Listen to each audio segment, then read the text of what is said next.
During this video I will discuss the techniques and workflow that I have used to create my dinosaur. In my case the dinosaur is a sauropelta. I will also evaluate the final model and compare it to some existing dinosaurs featured in games.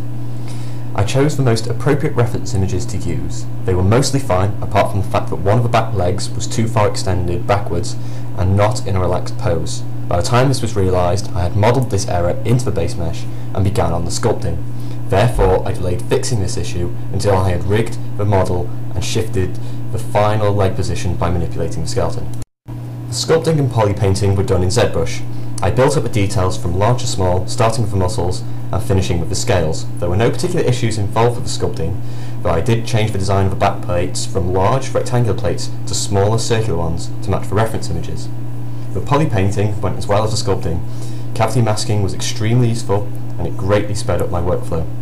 I initially had trouble with getting the settings right for this, but using trial and error I worked out some effective settings to use. The eye, tongue and teeth were hand textured within Photoshop, as these areas were too small to get lots of detail in at the subdivision level I was working at, in this case 6. There were some issues with projecting. Due to not having the correct setup in X normals, I had trouble projecting the diffuse. However, by reading the presentation slides and by conducting my own research, I managed to resolve these issues.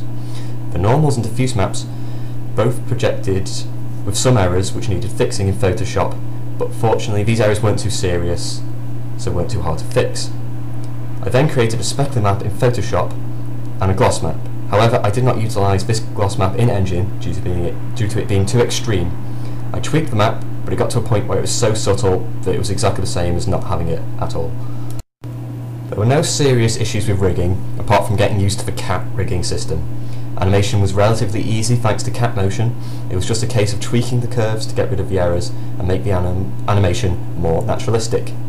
Getting the dinosaur into Engine went quite smoothly, but physics took a lot of changing as it was completely useless at first.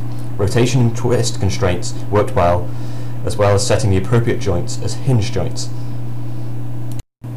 When compared to dinosaurs in existing games, my dinosaur would be closer in style to Primal Carnage than a game like Turok.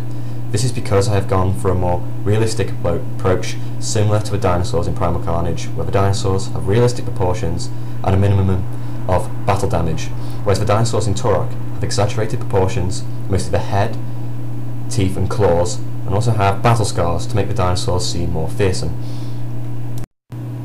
If I were to improve the dinosaur further, I would firstly add more detail to the high poly model's head, particularly around the eyes and the mouth, as these areas lack fine details, so the dinosaur lacks defined eyelids or a border to the mouth.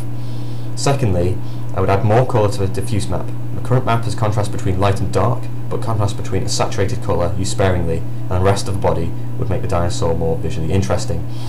Also, I would use some extra alpha maps when creating the scales to break up any repetition on certain parts of the model.